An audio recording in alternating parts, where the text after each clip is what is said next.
welcome back to another video.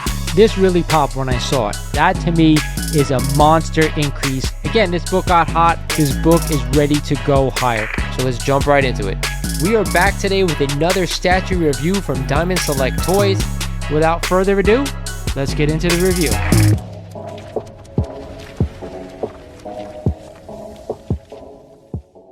What is good, YouTube? This is Lawrence over at Mighty Comics and Collectibles, and thank you guys for joining me for another Hot 10 breakdown. If you guys aren't familiar with what I do in this video, I take the 10 hottest comics according to the Key Collector app, and I break them down for you guys, telling you out there in the community if I'm buying these books here at these prices, or I'm staying away or possibly even selling. But before we get started in this video, like every time I tell you, if you're not a current subscriber of the channel, do me a favor, go ahead, click that subscribe button for me, because when we hit 4,000 subs, I'm giving this sucker away.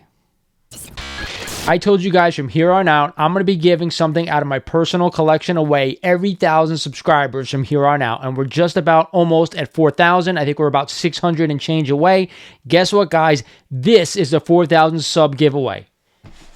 It is this awesome 1/10 scale Thanos diorama from Infinity War. I want to tell you, this thing is freaking awesome. It is nearly perfect for a Thanos statue. So do me a favor, go ahead, click that subscribe button for me, smash that like button, and let's give this sucker away as soon as possible.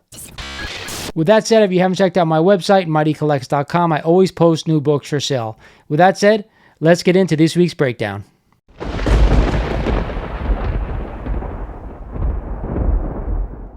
At number 10 on this week's list is The Demon #1, the first appearance of Etrigan the Demon, of course, this classic Jack Kirby book, and a CGC 9.0, just sold the prior week for $399, up 17% over the average. Now, when I first got back into collecting comics, is one of the first books that I was able to pick up for cheap.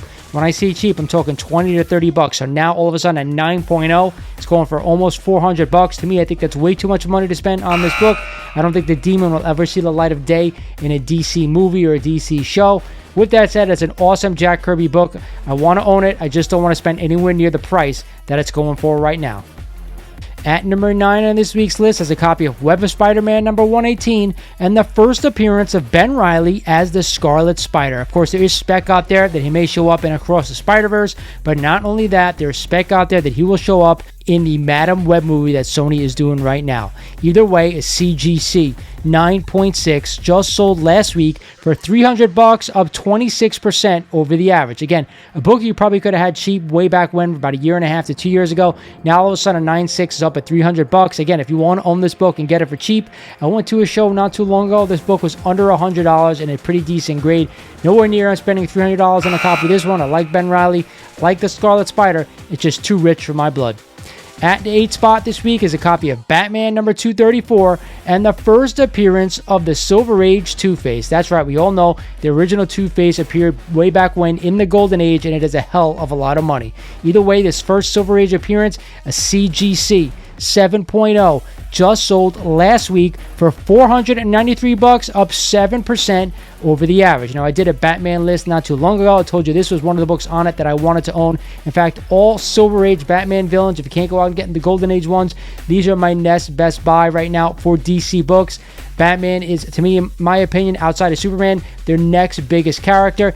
It's worth owning all the DC villains, in my opinion, relating to Batman. So yes, I am a buyer of this one. Just don't overspend.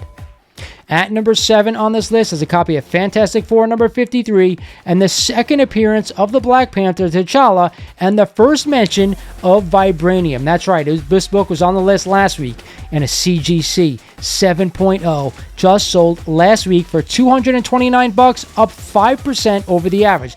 I say this to you guys all the time. I even have a t-shirt to prove it now, that I'm not a big buyer of second appearance books. And if I am going to buy it, I got to get them on the cheap. I think almost $250 for a 7.0, even though it's a nice high grade.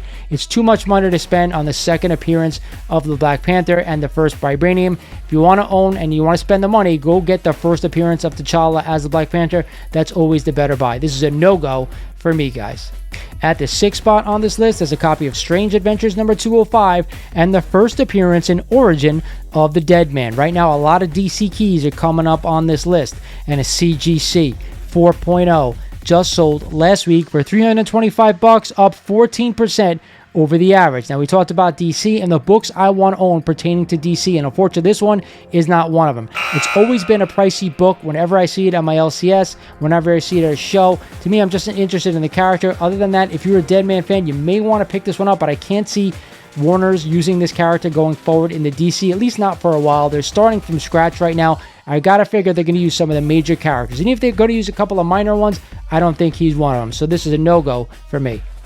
At number 5 on this list, what else could it be? For 7 weeks in a row, it is a copy of Omega Men number 3 and the first appearance of Lobo in comics, and a CGC 9.8 just sold last week, all the way up to $450, up 38% over the average. You guys know where I stand in this book. I thought in the $350, $370 range that this book should be bought at a 9.8 only.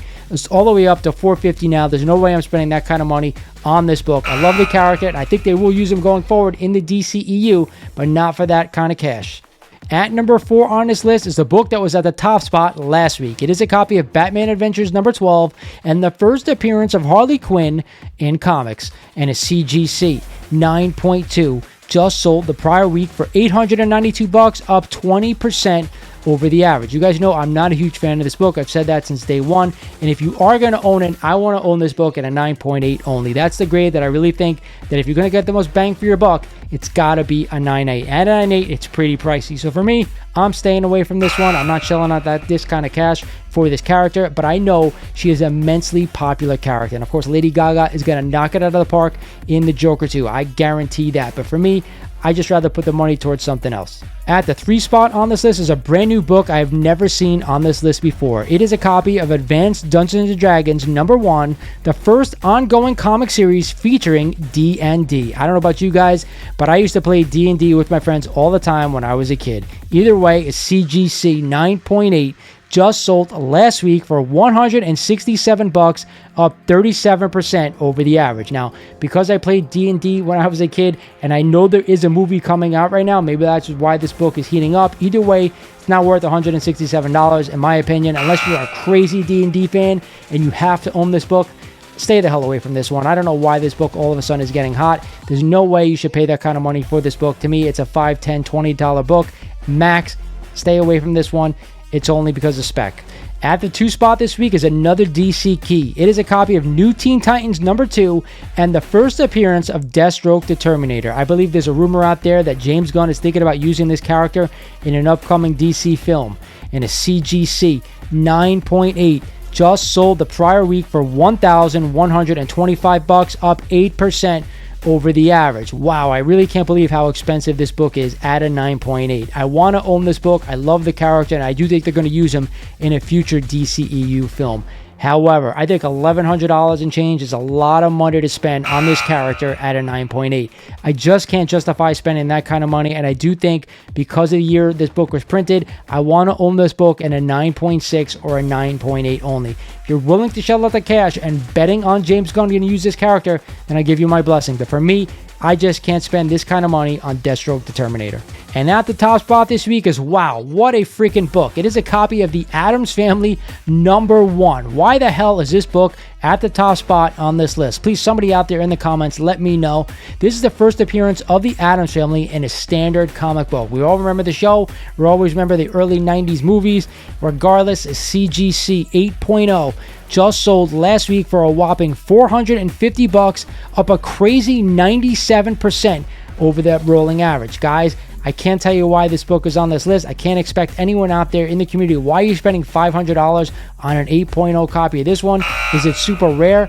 Please tell me, guys. I have no idea. I don't think The Addams Family is as popular as some of the other stuff that's going on right now in comics or in TV shows. So please explain it to me down in the comments. Somebody's driving some spec crap here right now, and I don't know why. Hope you guys enjoyed this video. A lot of new books on this list, a lot of DC keys, and that's what I think we're going to get a lot of from here on out, especially with all the speculation right now of what James Gunn is going to do with the DCEU. Thank you guys for watching this video. Of course, now it is time for my best buy of the week, and I only have one like this week, right? It's got to be Batman number 234, the first Silver Age appearance of Two-Face. I like the Batman keys. If you can go out and get the Golden Age keys, I prefer those first because those are really worth a ton of money. If not, the Silver Age keys will do just fine. I just don't think you're going to get a massive bang for your buck. But hey, with the new Batman movies, with all the new DCEU stuff coming out, you never know what these books are going to do. This is Lawrence over at Mighty Comics and Collectibles saying thank you for watching, and I'll talk to you guys soon.